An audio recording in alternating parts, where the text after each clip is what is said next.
Hey, what's up YouTube? DUBKDAD. I want to talk to you guys a little bit about cards in this format. You guys know the format's going to evolve real soon. May 28th is supposed to be the release of Epic Dawn, retail wise. So more and more people are going to have access to tour guides. So what that means is people who are currently, running decks that are suboptimal, like Chaos Dragons and Inzectors, decks like that, that really get a boost from tour guide when I have access to it. And kids who are bad but need tour guides, you're not going to be able to sack you harder because now they have tour guides. I mean, they turn that one card into a 3,000 beater or into a Levier to get back another monster and beat your face in. So those kind of things are going to be changing here real soon. So, what do you guys think about that? Is that something you're looking forward to? I mean, I for one, as a player, I've never been the type of person to be angry that a certain hard-to-get card was available to the masses. I mean, I was like that with Crush Card. I was like that with Dark Arm Dragon. You know, Cyberstein, going way back.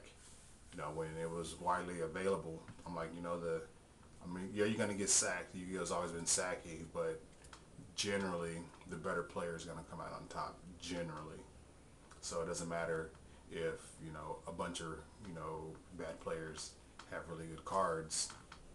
You just have to be able to beat them out, play your cards correctly, and you should have a better chance of winning. I didn't say you should win, but you have a better chance of winning. But I also want to talk to you about a couple of cards in this format. They're played in all kind of different ways. We have One Day of Peace, Cardi, and Effect Veiler. Jeff Jones on his Facebook page mentioned, is Effect Veiler worth running anymore? And at first, that meme where it has, what's the name from Futurama, can't remember his name, and he's like looking, he's like, not sure if serious. When I read that post, that's exactly the thing that came to my mind, not sure if serious. And he didn't go into a whole lot of detail about it, and people thought he was just trolling so that way, he could influence people not to run Effect Veiler, and so that he'd have a better chance at winning Nats or whatever. But I got to thinking about it. Effect Veiler, yes, is an amazing card, negating the monster's effect, but there are decks that don't run it and are successful. I'll give you a few examples. Dark Worlds, the obvious reason they don't run it, but the deck is successful. The only reason why it's not doing well now is because side deck hate. Dark Worlds almost always auto-win game one, unless it's Rabbit and then they first turn Dolka.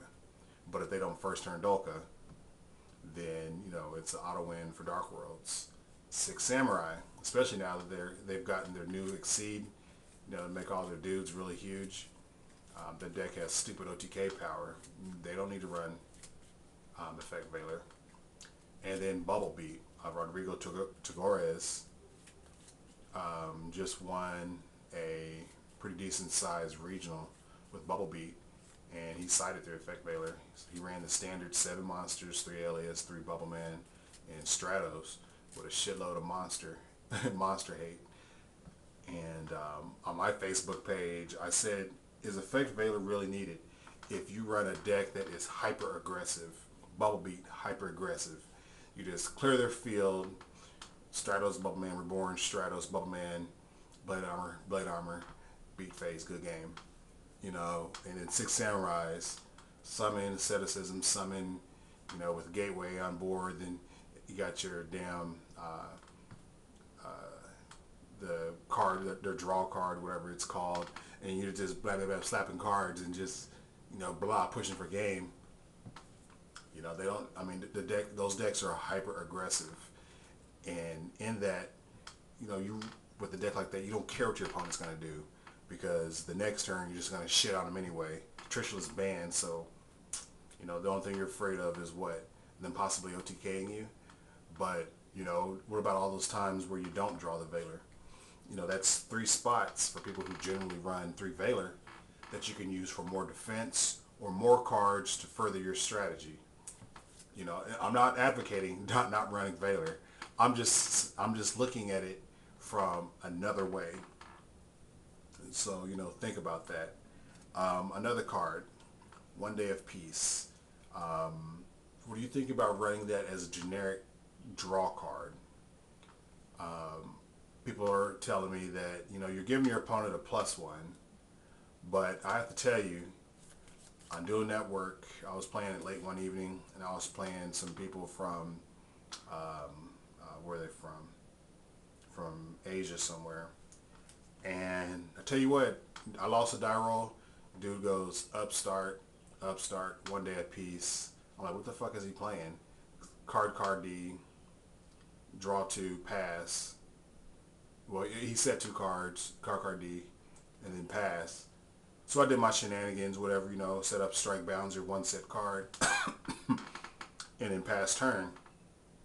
This kid goes Night Beam my face down, Tefnuit, tribute special summon Sue, Econ, take my bouncer, blarg blarg blarg. He puts like 12,000 damage on the board. I'm just like, holy hell, what just happened?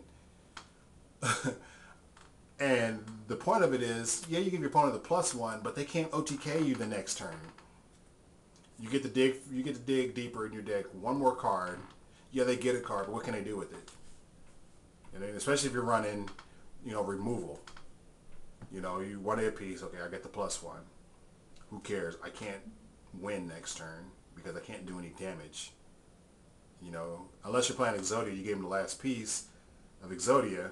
You know, what exactly does that hurt you if your deck removes, then OTKs? So, you know, that's something else to consider about. And then finally, card D. Everybody's new card they hate. First it was Pod Duality, then it was Tour Guide, now it's this card. I don't necessarily think the card is overrated.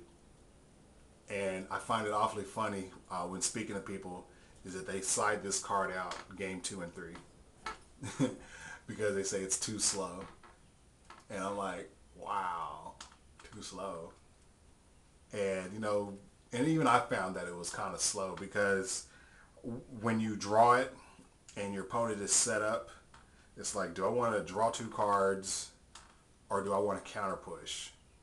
And you're like, shit, I need to dig for cards to counter push with. And then you summon this and you draw your 2 cards in your turn. And yeah, you went up +1, but you haven't really solidified or furthered your position. And, you know, that's kind of disappointing. And I think that's why Inzektor players in Japan have moved away from card D. You know, they were playing in triples. I've seen lists where they play 2. Then I've seen a lot of lists they gave up playing it because, again, they're siding it out game 2 and 3. And they want more proactive cards, you know, more aggressive cards, you know, going into the next games because they know that the fake Veilers are coming in, the chain disappearances, all the other shit are coming in, and they do not want to draw card D. And, you know, obviously, you know, it might be good game 1 depending on what you're playing against, but I'm sure they feel in Inzektor Mirror, you know, you don't want to summon card, you know, set and pass turn. Because then if your opponent just goes Dragonfly, pew, you know, you don't, you know, the cards you draw into your defense cards, and they're no good if they're in your hand and not on the field. So, you know, maybe I'm looking at it wrong. You guys can correct me. But I'll be interested in knowing what you guys think about these 3 cards and the things I talked about. Comment down below. Please remember to give me a thumbs up for this video and to subscribe. For some reason, and I'm not the only person, but in the past 2 weeks I've lost 1,500 subscribers. I know YouTube is cleaning up old subscriptions again. You know, people who, you know, whose channel's been deactivated or whatever. But you know, it was a shock to my system losing 1,500 subscribers. I was at 1,800. Now I'm at like 16.5 or something. So, oh well. DUBKDAD, and I'm out.